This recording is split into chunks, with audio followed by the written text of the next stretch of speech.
professional chefs from across the UK are battling it out I'm not here to mess around. to earn the chance to cook at the prestigious Great British Menu Banquet, No pressure. which this year celebrates the very best British inventions. The chefs must create innovative dishes which not only taste delicious, but capture the theme too. Wowza. It's the ultimate test of ingenuity and skill. I like that. Previous celebrated Great British Menu winners, returning as veteran judges, score the regional rounds. God, this is a hug and a glass, isn't it? The pressure is on as at the end of each day, one chef will be eliminated. Not much you can say. We're halfway through the London and South East heats, where three of the region's most gifted chefs are vying to cook at the Great British Menu Banquet. Party time. Yesterday, it was Ben Murphy who failed to win over veteran Paul Ainsworth and left the competition, Took risks and this time it's not paid off. meaning a trio of newcomer chefs from kitchens boasting 5 Michelin stars between them remain. Good luck. Good luck, guys. Unflappable Tony Parkin, So far, so good. ambitious Kim Ratcharowan, No pain, no gain, right? and modest Ollie Marlowe, who scored 2 perfect 10s for his starter and fish course. I could see this at the banquet, couldn't you? So interactive. It's brilliant. I love it. But with only 5 points separating them, they'll each need to be on their A game. You feeling the pressure?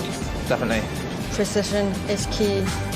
If they're to stand a chance of making it to the judges' chamber tomorrow. This might actually be the day that I might actually get a better score than you two. I can't wait for this!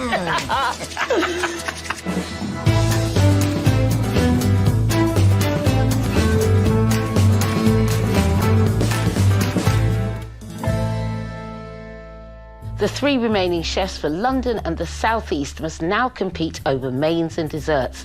Ollie is in the lead on 20 points. Kim is hot on his heels with 17 points and Tony is in 3rd place with 15 points. It's all to play for. The veteran deciding which 2 chefs will present their dishes to the judges tomorrow is the Michelin-starred king of Cornish fine dining, Paul Ainsworth. We've got 3 incredible chefs in that kitchen. I'm looking for creativity, innovation. I'm looking for them to be inventive in their own way. It's a big day today. Ready? Yeah. Good luck. Good luck, guys. Eager to move up from last place, Tony's dish called Viva la Underground via Cornwall is inspired by the father and son team who pioneered underwater tunnelling in London in the early 1800s.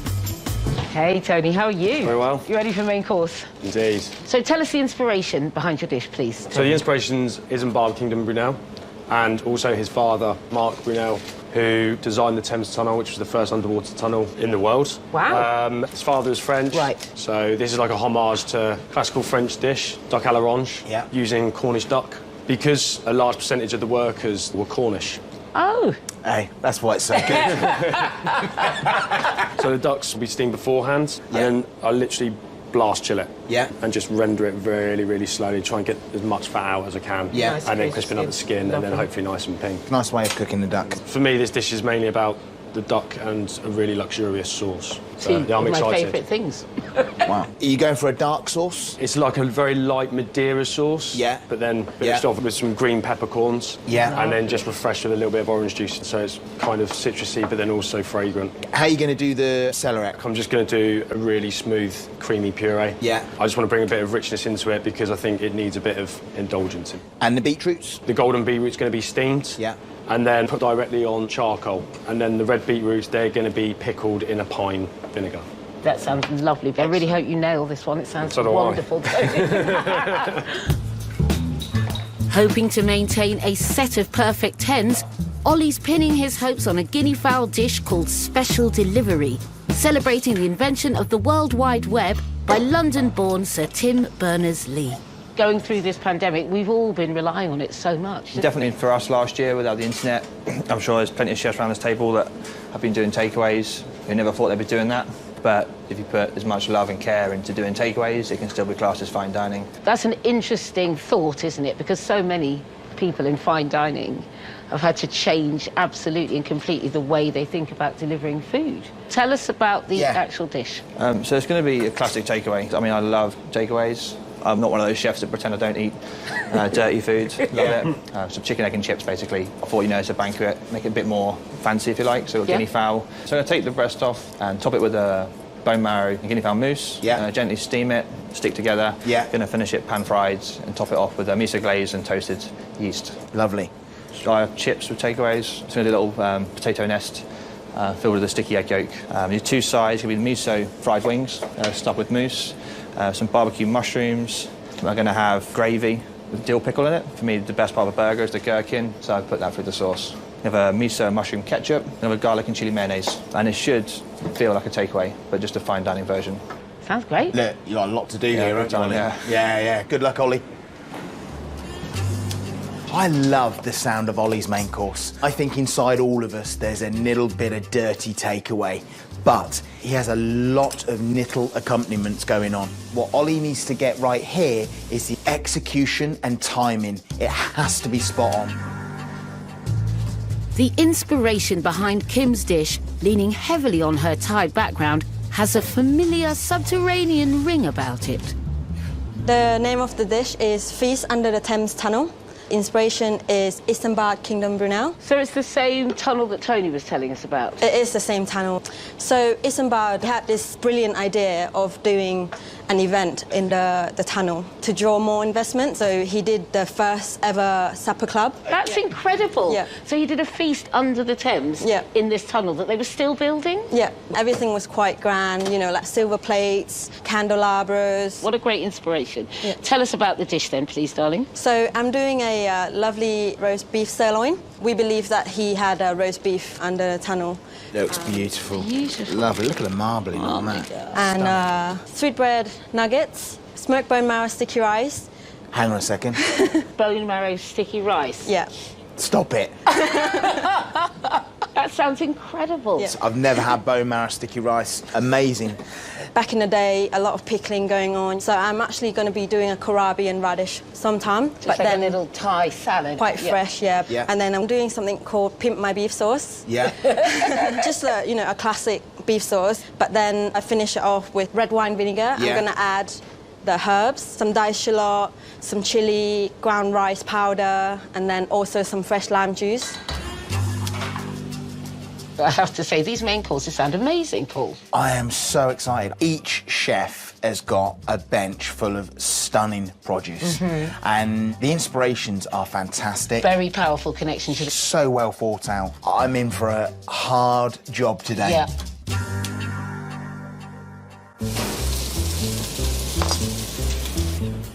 Tony's making a sauce to go with the Cornish duck in his dish, inspired by tunnelling supremo Sir Mark Isambard Brunel. So we've gone trim from the ducks, so just roasted that up, caramelised that with some shallots, some thyme, some Sancho pepper, Madeira, and then a little bit of sherry vinegar as well. And then I'll just reduce that down, then put the stock on, take that down again, and then add star anise and cinnamon to it. It's all about the meat and the sauce, really. Once strained, the final step is to add some green peppercorns and orange juice, although Tony's clearly not impressed with the Great British Menu juicer. So this is like something my nan would have.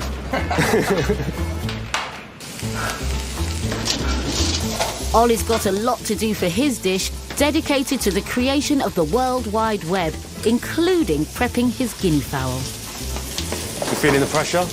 Definitely. This is my favourite dish, and this is the one I'd want to get to the banquet. Ollie took a trip to the Museum of Computing at world-famous Bletchley Park to find out more about his inspiration and its inventor, Sir Tim Berners-Lee. So we've got all sorts of different computers here. Volunteer Ted Coles is on hand to give Ollie a tour.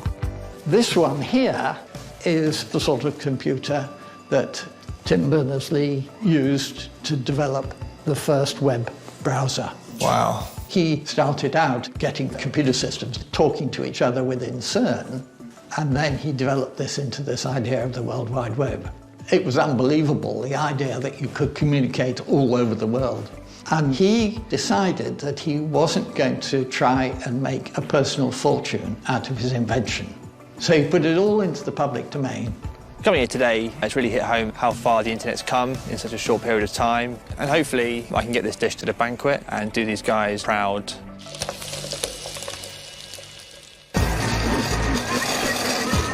Back in the kitchen, Ollie's making a guinea fowl mousse for his upmarket takeaway, Made with the bone marrow and the breast meat. which he stuffs into chicken wings. It also goes on his guinea fowl breasts, fixed in place with the help of powdered meat glue. So these are going for a little trip into the steamer to cook the mousse and set it before I deep fry them.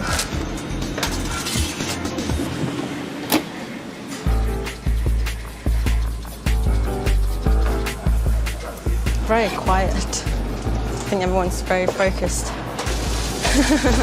For her dish, invoking a dinner party held in the newly built Thames Tunnel in 1827, Kim's cooking beef sirloin with a complex sauce she describes as pimped. First off, I'm going to put the beef sauce on. That takes the most time to reduce and infuse all the flavour from the beef. It has no fewer than 20 ingredients, starting with beef trimmings. So this is the beef trim from the sirloin. Try and use every single bit of the meat. So I added the mushrooms, shallots, thyme, garlic, and some black peppercorns. So some brandy, red wine. Just gonna let that reduce and start smoking my bone marrow. Gonna have some fun. Kim's also making sticky rice flavoured with smoked bone marrow. I think it's smoked. My grandma will say, "Why you're mixing smoked bone marrow with sticky rice? That's not how we eat in Thailand."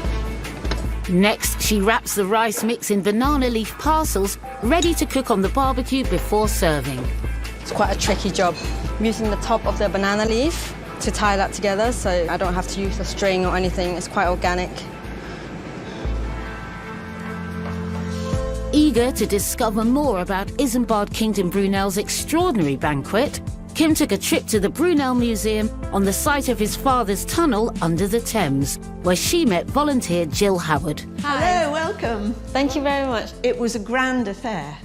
Long tables, white linen, crystal glass, silver, and candelabras. Yeah. And there are several reports that the band of the Coldstream Guards were there playing. Must have been extraordinary. Absolutely. And we've still got the original shaft that was sunk to dig the tunnel. Yeah. And there's a model of the shaft here, and Mark Brunel designed something called a tunnelling shield. And it was the forerunner of every bit of tunnelling that's been done since, pretty much anywhere in the world. Yeah. So, time to take a peek underground. Here we are in the shaft. It's incredible. We're about 2/3 of the way down. The Victorians called it the 8th wonder of the world. They were so impressed by it. I think Kim's certainly going to do Brunel proud, and I wish her the very best of luck.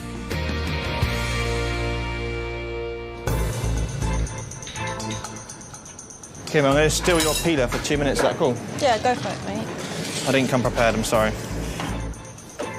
Kim's dish sounds astonishing, I have to say. Smoked bone marrow sticky rice. I've never heard of that before. We've got our own little innovator here. It's her classical training, and then she blends it so beautifully well with her heritage. Yeah, and that's when the magic happens to Absolutely. me, Paul. Ollie's fine dining takeaway. I love it. He's got a lot to do, but we've seen what he's capable of. Yeah. I love the sound of the potato nest with the egg yolk. I love this connection that Tony has made. There were Cornishmen building this tunnel, and Mark Kingdom Brunel was French. Yeah. So he's kind of mixing those two influences. Two classical sauces merging together, and that sort of industrious link with the celeriac and the beetroots. Yeah. If he gets all of those elements right, this dish is gonna be fantastic. They've really set us up for some extraordinary food, so we're going to be really disappointed if it doesn't hit the mark. Eager to move away from last place, Tony's onto the first phase of cooking his Cornish duck, which he places in the steam oven for just 8 minutes before resting. Right, Tony? How you getting on, Chef? You okay? All right, up against it? Yeah. Really feel the pressure today. Celery puree? Indeed. Yeah, can I taste? Yeah, of course. Lovely and smooth. I wanted to bring some creaminess to the dish, but not overpower everything, because the sauce is the key. Yeah. So I put loads of work into the sauce. Yeah, I'm looking forward to this dish, Tony. Cheers, Thank you. Tony continues cooking the duck, removing the breast meat, scoring the skin, and browning in a hot pan.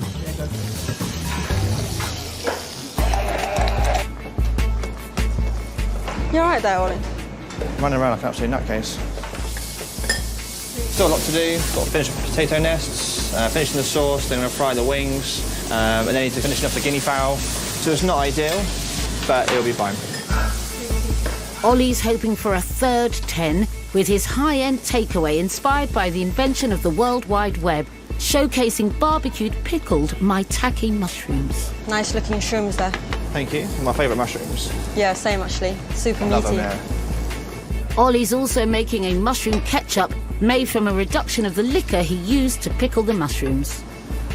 Ollie, how are you? Bit under the cosh. The takeaway's always late anyway, so it's fine. Have we got anything I can taste? Yeah, so it's going to be the garlic and chili mayonnaise. Yeah. What's giving it that lovely colour? Parsley. I don't want to be a bland, boring mayonnaise. Yeah. And this will be the mushroom and miso ketchup. How are you going to thicken that? When it cools down, there's so much sugar in there, it's going to naturally thicken up. Yeah. And hopefully a nice, unique flavour to the dish. Can also see you got your potatoes on the go there. Yeah, looking forward to seeing that on myself. Yeah. Ollie has pushed himself all week, but I think today he is really bitten off a lot. There's a lot to do, there's a lot to cook, and there's a lot to get right. I just hope that he can pull all those elements together and deliver. Like Ollie, Kim's showcasing maitake mushrooms in her dish, celebrating the Thames Tunnel dinner party of 1827. But she'll be giving hers a Thai makeover with a nam jim dressing made from soy, fish sauce, palm sugar and lime juice. My version of the nam jim is soya sauce, Yeah. fish sauce, lime juice and tamarind. And I wanted the acidity because maitake is such a rich mushroom. And then you're going to roast the mushroom? I'm going to grill it on the barbecue. Nice. Next, Kim gets on with making her som tum salad with sheets of kohlrabi and large, colourful radishes.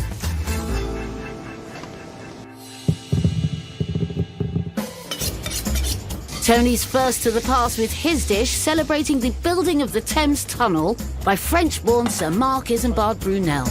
What's on there, Tone? Celery puree. Just straightforward. Yeah, classic. Cooked down with cream, nice. And this one here? It's just an orange gel. So straight up duck à l'orange. Basically. Very classic flavour. That's 3 minutes left, Tony, 3 minutes. Very chef. Cylinders of smoky golden beetroot. So these have just been steamed and then put directly on the coals. Okay. And discs of red beetroot follow. So this one's just pickled in a pine pickling liquor. 1 minute to the pass, Tony, 1 minute. He adds slices of duck breast. You happy with that? Yeah. OK, Tony, Yeah. you're due on the pass. Oui, chef. Tony's duck à l'orange sauce is served in mini pans. Oh, the tunnel. And the dish is accompanied by the jam track Going Underground. Nice. Going underground. Looks fantastic. So the name of the dish is Viva la Underground via Cornwall. Yeah. And the inspiration is Isambard Kingdom Brunel and his father Mark and all the Cornish men that worked on Thames Tunnel. All right. Right, let's go, Tony. Good luck, chef. Happy with the cooking on the duck? Probably could have done a little bit more rest in time. Right, so let's check out this duck. The duck is cooked perfectly. And it really marries well together. And the pickled beetroots. Sauce.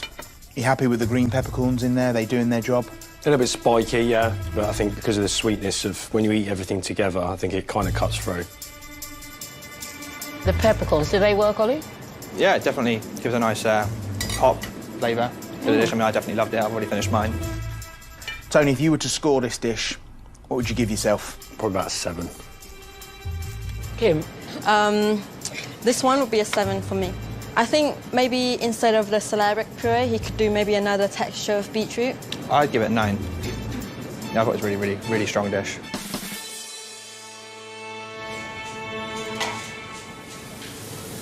All right, happy? I wasn't, no, not at all. Really? Why not? thought the duck was a bit chewy. No, I loved it. Really, really tasty. What did Paul say? Doesn't give anything away, does it? He never does. No. You nearly ready? No. Before Ollie can take his dish to the pass, he has a lot to do. And first he must fry his chicken legs and guinea fowl breasts. Tony, if you can grab me my boxes. Yeah. You put the mayonnaise at the top, please, top right. And the miso ketchup in the middle. It's a good job Tony's on hand to help. Grab the mushrooms out, please, Tony. Yeah, I feel like you're playing my dish now. Ooh, good smells. Great smells. You can put the wings in the oven for like 30 seconds, please, Tony. You've got 2 minutes to be at the pass, please, Ollie. Yes, chef. The barbecued pickled maitake mushrooms make it to the takeaway box. Just there on the plate, please, mate. Followed by potato nests. Do you need help, Paul? Kim, if you can take the egg yolks out the vase, please.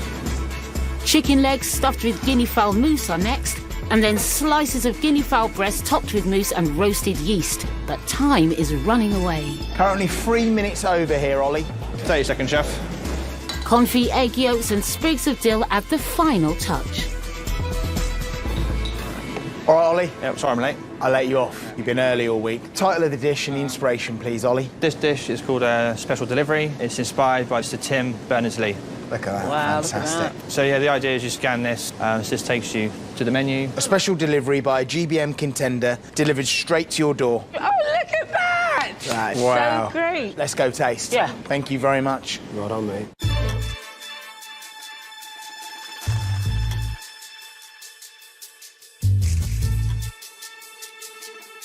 What do we think about this way this looks? Incredible. He's Very relentless, neat. isn't he? I'm going to go home now. Oh, no, stop that. Ollie, let's start with a guinea fowl. Is that how you want it, the breast?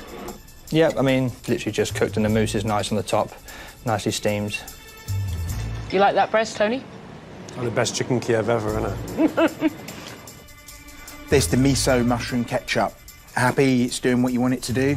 Yeah, maybe normal ketchup might be a bit thicker, but I don't want to make it too thick because it is actually very sweet. And then just that mushroom ketchup. It's very rich. Very nice. Goes really well with every element on the dish. If you had to score yourself on this dish, Ollie, what would you give yourself? I'd probably give myself high 8, 9. All right, so scores, Kim. I said 10. Tony, how would you score this? 10.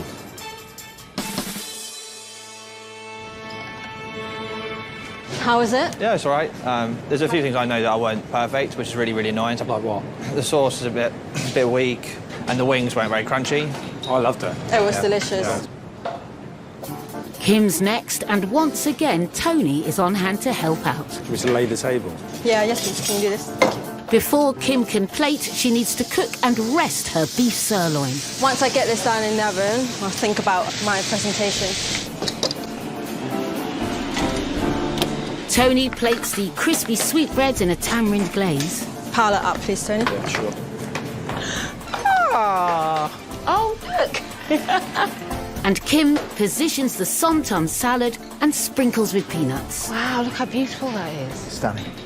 Kim, you've got 5 minutes. 5 minutes, yeah. The bone marrow sticky rice is served in mini bamboo steamer baskets, topped with crispy shallots and sesame seeds. You happy with it so far? Yeah, so far I'm happy. The nam jim maitake mushrooms are next on the platter, along with the beef sirloin. How's the cuisson for you? Yeah, happy with that. It's amazing. And the pimped beef sauce is served alongside. Kim, due to the pass. Yeah, coming now. Fantastic. Wow. I've got little goosebumps when you put the cloth on. 1 second. Stunning. Can I have the lights down, please? Fantastic. Yeah, really That's great. absolutely brilliant. Happy? Happy. So you should be. Lights up, please. Beautiful, Kim, beautiful. So the name of this dish is The Feast Under the Thames Tunnel. It's inspired by Isambard Kingdom Brunel, who invented the first supper club under the Thames Tunnel. Beautiful. This feels simultaneously old and sort of grand and brand new because of the type of dishes. I like that.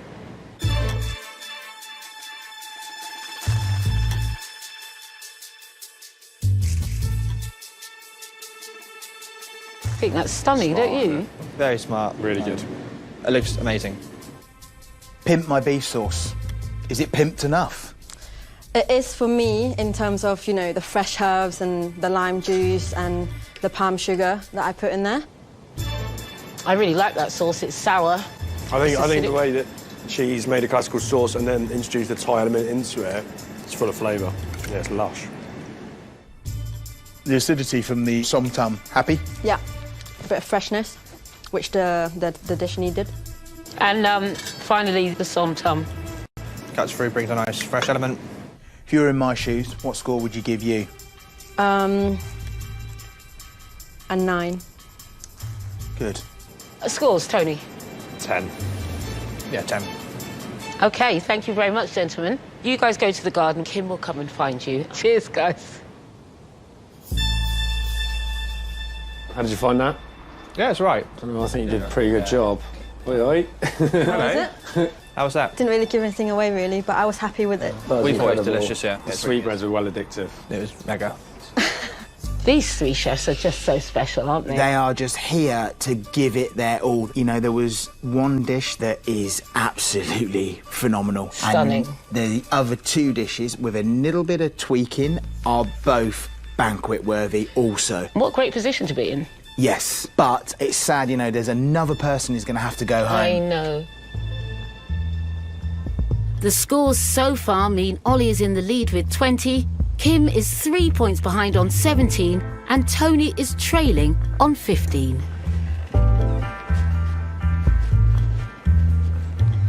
Tony, I'm going to start with you. For your dish, Viva la Underground via Cornwall. Tony, the celeriac puree was delicious, creamy, smooth. The green peppercorns in the sauce, masterstroke. But there was just a tad too many. The duck was beautifully cooked, but I felt it needed longer resting. This dish has loads of potential, but you need to dial up the orange and just get the balance in the sauce just right. Ollie, for your dish, special delivery. You absolutely hit the brief head on. It was phenomenal. The maitake mushroom was sensational. The crispy potato nest and the confit egg yolk were fantastic. The ketchup was also very, very nice. For me, though, it was just a bit too runny. Where it just fell short this time, Ollie, was the cooking of the guinea fowl. For me, the breast was a little bit soft and just a little bit too pink. Kim, feast under the Thames Tunnel. I loved your presentation. I was transported back to a 19th century pop-up under the Thames. Well done. The beef sirloin was beautifully cooked. The fat on top was fantastic. The som tam salad was brilliant. It was vibrant, light, refreshing. I love the beef sauce. You certainly pimped it enough for me with that mint and coriander. The one thing that just missed the mark was the smoky bone marrow sticky rice. Just get a bit more bone marrow in there. Glaze all those grains of rice because it's a really brilliant idea and it will just give that lovely beefiness to that sticky rice. So, to the scores. Tony, I'm giving you a 7. If you cook this again, I think it needs to be more exciting. Think of the banquet. Ollie, I'm scoring you an 8. I think you ran out of time, didn't you? Which meant that your customary finish slipped a bit on the guinea fowl. If you get through to Friday, this dish could go really far. It's brilliant. Kim, I'm scoring you a 9. Thank you. The balance of flavours on that whole platter was just astonishing. I think it's brilliant. Well done. Thank you. Let's see what you like in pastry. See you soon. Sweet things. Thank you. Congratulations. You happy? I'm happy, yeah. Happy? Really happy. Not really, no. You've got 2 10s already? I just ran out of time. I gave it a 10. Yeah, that's all that matters, isn't it? I'm a little bit disappointed with that 7. The comments Chef Paul made, a couple of them I actually thought about beforehand. I didn't listen to my gut instinct, but in the next round, I'm not going to let that happen again. A bit gutted. Obviously, 8's still an amazing score, but that's the one I've practiced the most, the one that means the most to me. But I know if I get the chance to do it again, I can definitely make it a 10. I am really happy with the score for my main course. Every element on that dish really took me back to when I was a child, growing up with my grandma.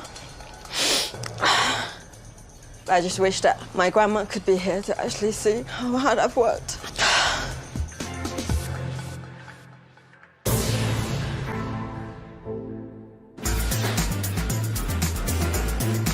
Now we move to the sweet part of the menu. It's time for the pre-dessert. In the event of a tie, the veteran will bear this in mind, so it has to be excellent. Precision is key for desserts. Tony's pre-dessert is his take on an apple crumble, honouring London-born designer of Apple's iPod and iPhone, Sir Johnny Ive. My pre-dessert is called the apple of my iPhone. All right. And it's a warm apple compote at the bottom. And then on top of that is an actual nutmeg crumble.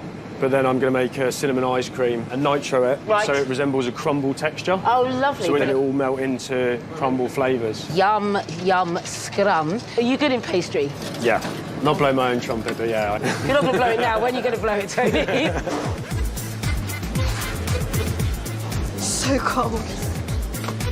Kim's offering is a Kimosa, her interpretation of the mimosa cocktail, in a nod to the London-based scientist Christopher Merritt, who discovered the use of sugar to create the fizz in sparkling wine in the 1600s. So I'm using this rosé. I'm going to mix it with some hibiscus syrup and a lychee sorbet underneath this rosé foam. So there'll be something fizzy, something cold, something bright. Yeah. Perfect. Party time. Ollie's combining pureed pickled trompette mushrooms with cheese ice cream, cherry syrup and hazelnuts in his celebration of the London-based graphic designers responsible for the distinctive look of British roadside signs, Jock Kinnear and Margaret Calvert. My dish is called Work in Progress, and it's inspired by the invention of the road sign. So my dish is going to basically resemble a pothole. A little bit salty, a little bit sweet. Wow. It's very unique, to be honest with you. Not everyone's cup of tea, but I love it. Yeah, and you can't please everyone. No, you only need to really please Paul. Please two people. 5 minutes left, chef. Paul is unaware who's cooked which dish, so he'll be judging blind on taste alone. You all happy? Happy. Very happy. Yeah? Lovely. I'll see you shortly. I'm quite possibly the world's worst waitress. Very pretty. Thank you. I know.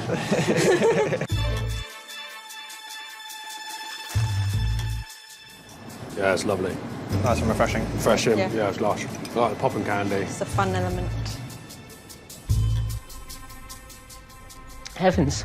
That is delicious. Bits of fresh lychee is lovely, isn't it? I thought it was going to be too sweet. It's really not. No. It's really sharp and tangy. Wow. Brilliant. Absolutely brilliant. I love that.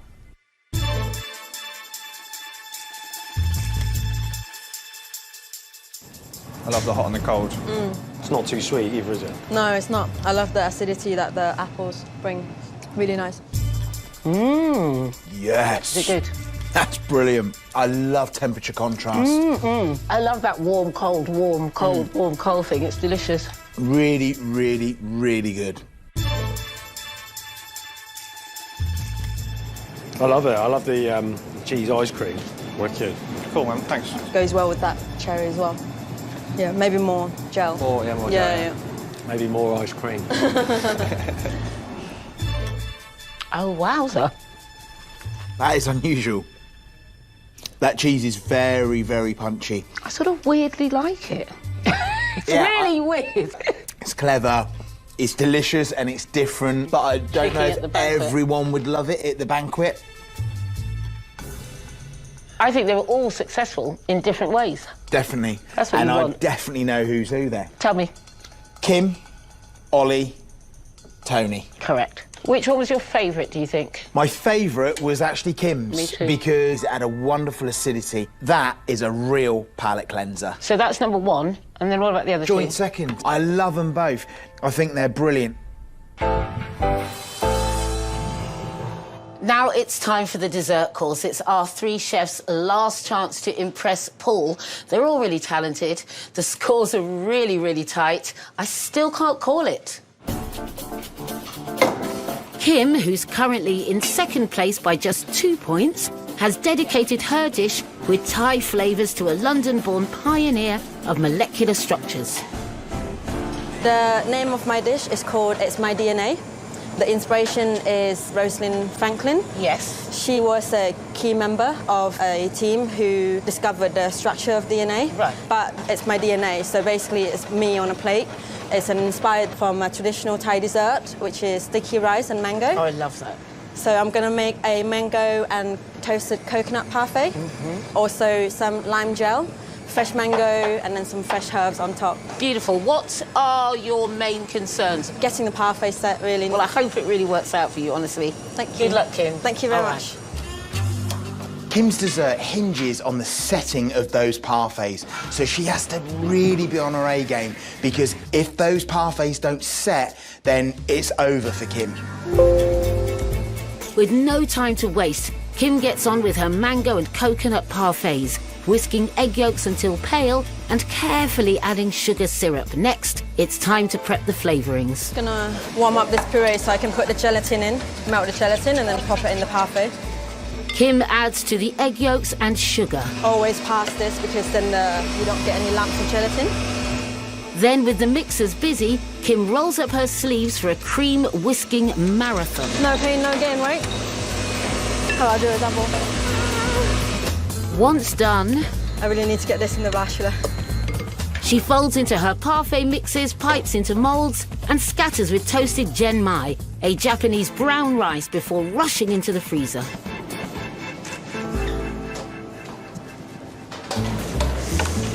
Oh my God, where did that go? Keeps falling in. Keen to maintain his lead, Ollie's prepping his take on toffee apples for his nod to the invention of the tin can, turning sheets of pink lady apples and then carefully rolling up. How are you, Ollie? Very good, very busy again. Tell me all about this dish, please. So the dish is called Happy as Can Be. Obviously, the inspiration is a tin can, invented by Peter Duran, an invention that's helped us out massively in the catering world. What are the component parts? We have a condensed milk cake. We're going to have caramel cream, Earl Grey tea ice cream. And what's happening with the apples? So I basically just bake it in caramel, like a nice toffee apple. Oh. Back in the day, they come in a tin can, all preserved up. Is there anything acidic on Yeah, there? so we have a little bit of cranberry sauce. Sounds like an interesting combination between quite grown up and then there's a childlike part of it as well. I quite like that. Like adult flavours, I call it in there. Yeah, adult flavours. Adult flavours, yeah. Lovely. Well, I look forward to them. Thank you very much. Ollie continues with his toffee apples, painting caramel into the bottom of silicone moulds, sitting the rolled up apple ribbons on top and baking for half an hour. Sorry, I can almost take your head off. Next, he gets on with his condensed milk cake. Once butter and sugar are creamed and eggs added, he pours in condensed milk and sifted flour before adding chamomile and bee pollen, transferring to a tray and baking. Currently in third place and cooking to stay in the competition, Tony's bench is a hive of activity. He's making panna cotta for his layered gâteau, paying homage to groundbreaking work with bees. Once his milk, cream and sugar has been brought to the boil, he whisks in gelatin and creme fraiche, pours into moulds and leaves to set in the fridge. So far, so good. The dish, called Dropping the Bee Bomb, is inspired by pioneering 21st century research into how bees' heightened sense of smell can be used in the detection of drugs and explosives.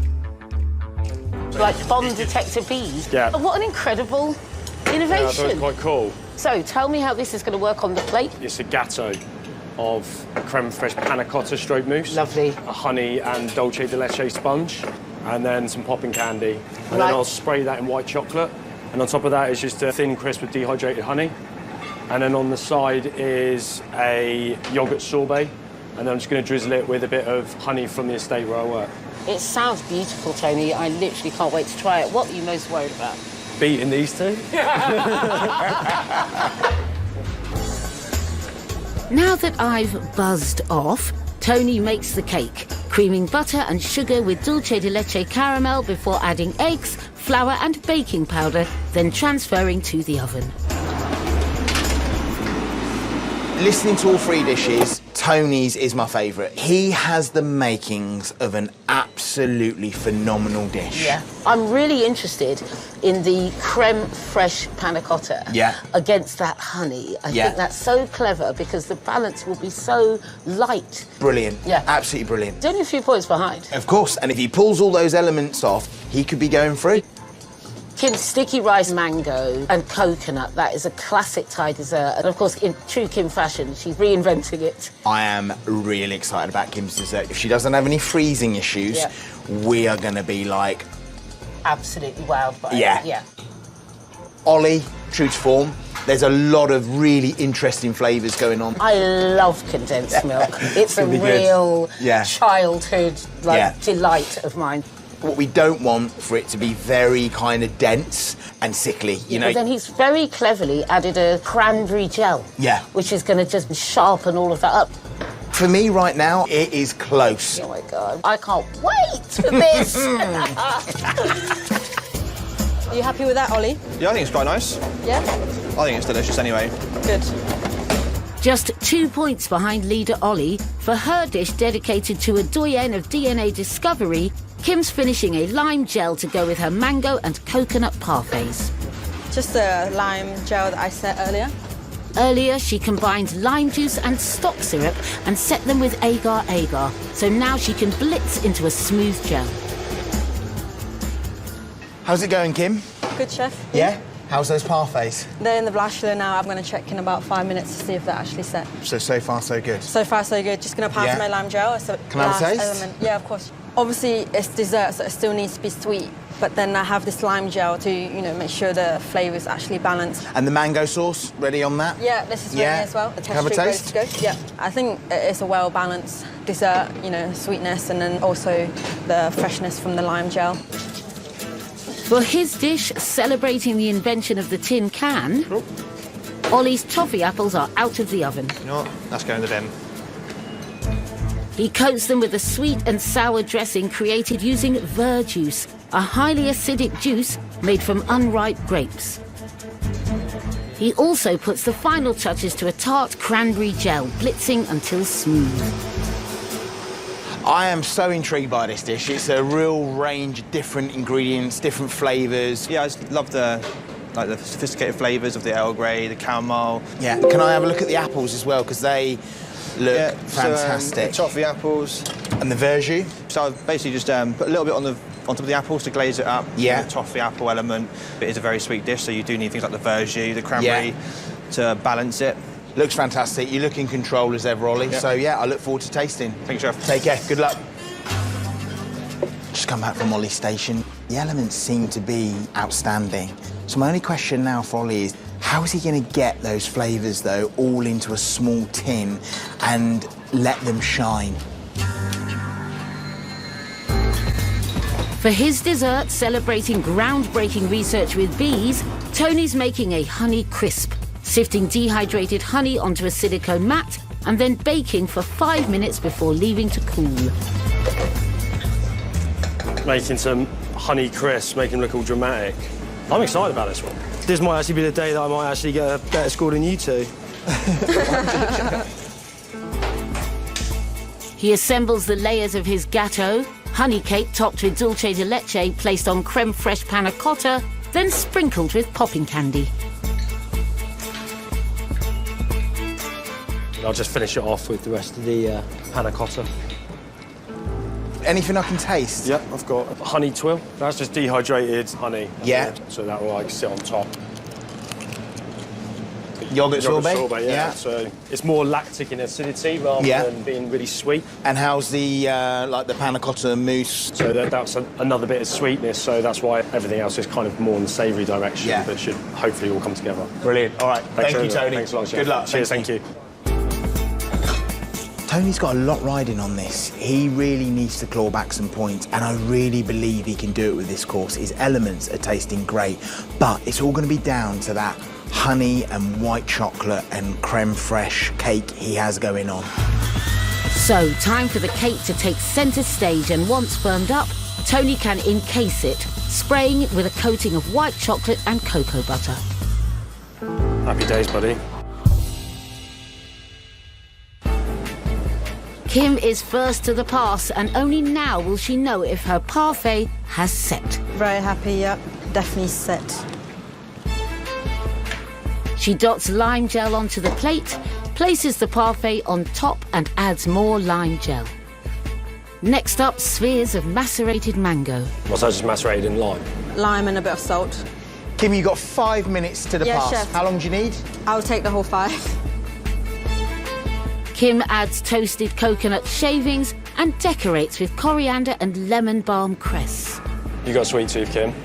Yeah, I love dessert. Yeah. 3 minutes to the pass, Kim. Yeah, 3 minutes. You going to be on time? Yes. Kim dons a lab coat So pretty.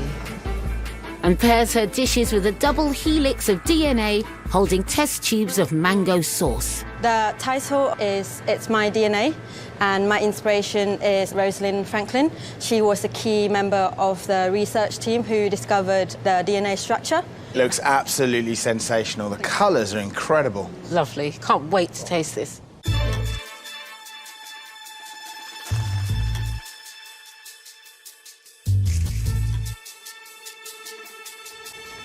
Let's get involved, shall we, guys? I love the look of it. Yeah, it looks amazing. Very beautiful. So, Kim, let's start with the coconut parfait and the mango parfait. You happy with how they're set? Yeah, I'm really happy with the softness and the texture. It's just how I wanted it.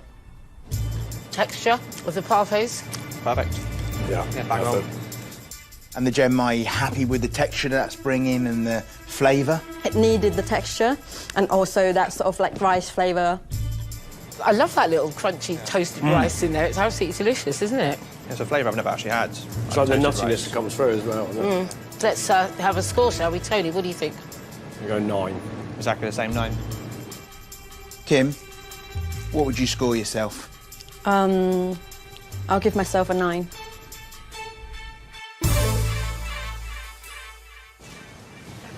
How is it? I loved it. Delicious. Good. You happy? I'm really happy, yeah. I like the toasted rice on it, and it wasn't too sweet. Oh, nice. I think you're going to hate my dish. This is basically sugar on sugar. So, too sweet or not? Time now for current leader Ollie to plate his dessert. Ollie, how long do you need? I'd say 3 minutes, 3-4 minutes. Yeah. Oh, is that the cranberry? Yeah, cranberry sauce. Just cuts through. Yeah, a bit of acidity, yeah. That would be the condensed milk cake.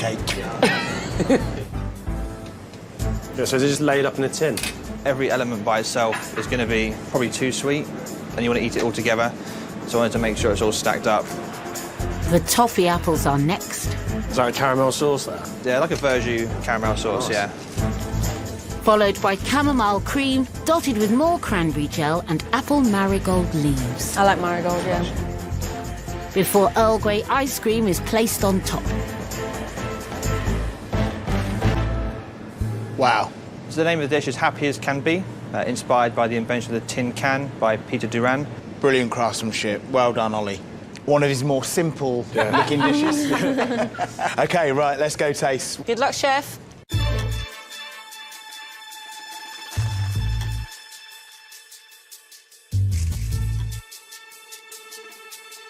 I like the little menu on the side. We've got a Verjus toffee apple, chamomile cream, condensed milk cake, Earl Grey tea ice cream and cranberry sauce. It's a nice touch. And that condensed milk cake, you happy with that texture? Yeah, I think it shows real class, the contrast in flavours and textures and temperatures. I love it. What do you think about this condensed milk cake? Filthy. It's like a little pot of joy, isn't it? Condensed milk is normally really, really sweet if you eat it on its And own. really cloying. Yeah, can't really tell it's actually condensed milk. The cooking of the toffee apple, exactly how you wanted it. Yeah, I've done that more than 1 billion times. That's probably the one thing I knew coming into the week I'll be able to do. It's not too sweet, but it's still like toffee. It's lush. That's witchcraft, no? Yeah, takes some skill. Let's do some scores. Tony, what do you think? I'll say a 9. I'm going to give Ollie an 8. For me, it's too much. The portion size? Yeah, the portion size. What would you score yourself, Ollie? I'll give myself a 9 for that one. Right, how was it? Personally, I love it. It's probably my favourite dish. Yeah, I'm happy with it. I didn't think it was that sweet. No? It was sweet for me. Could do maybe more cranberry. More cranberry, yeah. Yeah. But overall, it's good. Thank you. Tony's next with his attempt at turning the tables on Ollie and Kim with his dish dedicated to the discovery of bees' potential in detecting explosives. First to the plate are his milk and honey gatto, which he dots with dulce de leche. Tony, you have 20 minutes left. Are you OK for time? No, I shall, thank you. And it's safe to say he's doing all right for time. Is that a honey tweel? Yes. Just purely honey, dehydrated. So gorgeous. Is it achieving what you were hoping? I woke up this morning and changed the presentation, so... Taking a risk there? No, I think it's better now, to be honest. OK. That looks good. Tony pipes his yoghurt sorbet and tops with honey. Oh, look at that. That's beautiful. That looks really royal, doesn't it? And a touch of bling in the guise of gold leaf.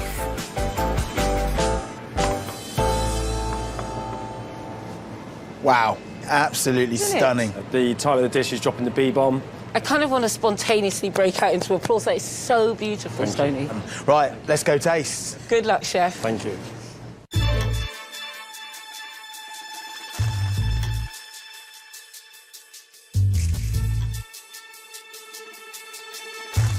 Well, I just think this is stunningly beautiful. It really, really is.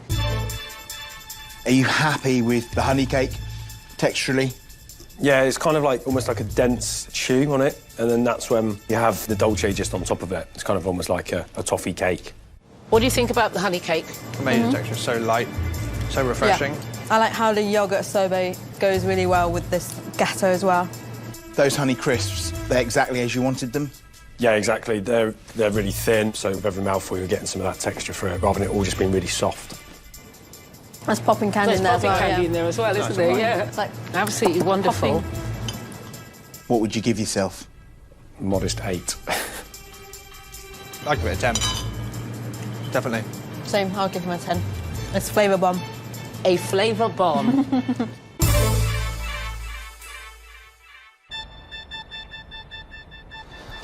All right, Tony. You got a nice big smile on your face. Yeah, I'm really happy with it.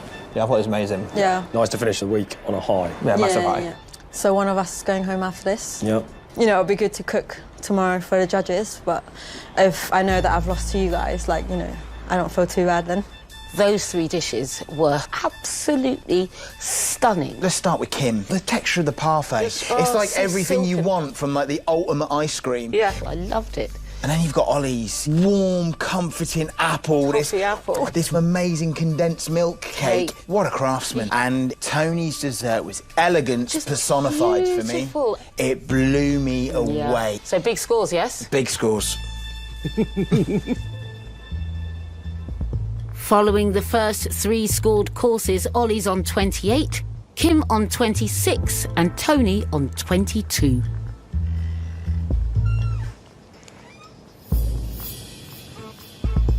You guys this week have quite taken my breath away.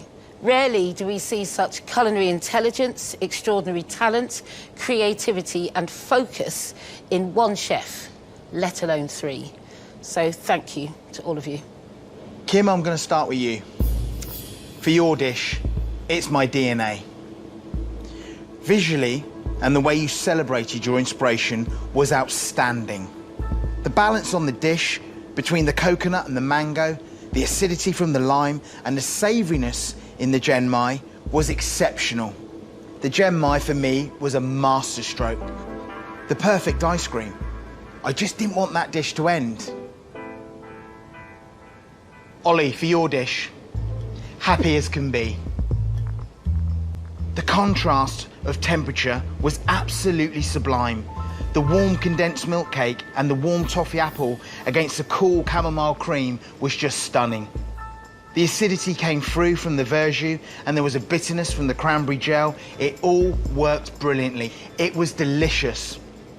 It was so minimal in the way that it came out in the tin can and then it just blew me away with its flavours. Incredible. Tony, dropping the B-bomb. What an outstanding presentation. The main part was the honey cake with the layered creme fraiche mousse, the dulce de leche, and the thin white chocolate covering. It was utterly outstanding, flawless. Thank you. The honey crisps, they made your dish look visually stunning, but you know what? They were considered because it gave it a lovely light bitterness. Awesome. Thank you. So, to the scores. Kim, I'm giving you a 10. Thank you. Fantastic work, chef. I loved this dish. I loved how it managed to be both refreshing and luxurious. You are so inventive. It's just wonderful. Thank you. Ollie, I'm scoring you a 10, chef. This dish was amazing. It was childlike and playful, but also incredibly elegant, and bags and bags and bags of flavour. Tony, I'm scoring you 10, chef. Well done. It was stunning. It was so regal with the gold and the delicate wings. It was almost like a sort of dance. It was completely undone by it. Well done, chef. Thank you. What an incredible trio. I don't think we've ever seen such a clear sweep. 3 10s, definitely not in desserts. So that means, Ollie, you are on 38 points, which is the highest score we've ever had in regionals on Great British Menu. Thank you so with much. 38. Kim, you're on 36 points. And Tony, you're on 32 points. Another amazing score. Tony, unfortunately, that means you are going to be leaving us. Kim and Ollie, we'll see you tomorrow. Chefs, with the turmoil that the hospitality industry is in right now, if you're the future of Great British cooking, then you know what? We have everything to be positive about. Well done. Thank you. Good luck, Kim. Good luck, Ollie. Thank you, Tony. Cheers, thank you. You go. Well done, Tony. Well done. You know. 3 10s. Well, happy, yeah. Sorry to see you go. Well, I'm just chuffed that I can leave on a 10. just happy to go home, isn't it? No, it's amazing. Well, good luck, guys. Thank you, Tony. It's absolutely amazing getting a 10 off of Paul Ainsworth, but so did the other two.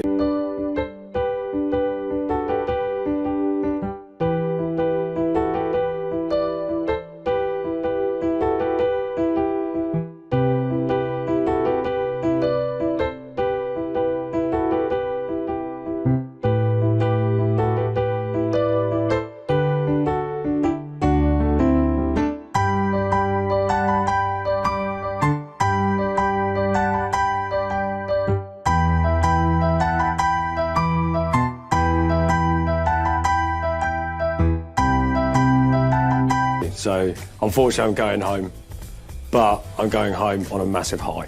I'm really, really happy for another 10. I'm going to keep the standards high tomorrow. My eyes is definitely on the prize, and I really want to win and beat Ollie tomorrow. Can't quite believe somehow got the best score in GBM history. It's amazing. I know what an amazing cook Kim is, and tomorrow, all I have to do is mess up one thing, and the whole thing's ruined. Wow is all I can say. The judges have got the toughest job in separating these two tomorrow. These are two chefs at the top of their game, and they are both gunning for that top spot. Tomorrow, Fire. Kim and Ollie go head-to-head. You still think you got a chance? I like to think so. But when things don't go quite to plan, Yolks are not behaving. No, definitely not. who will the judges put through to the national finals? The winner is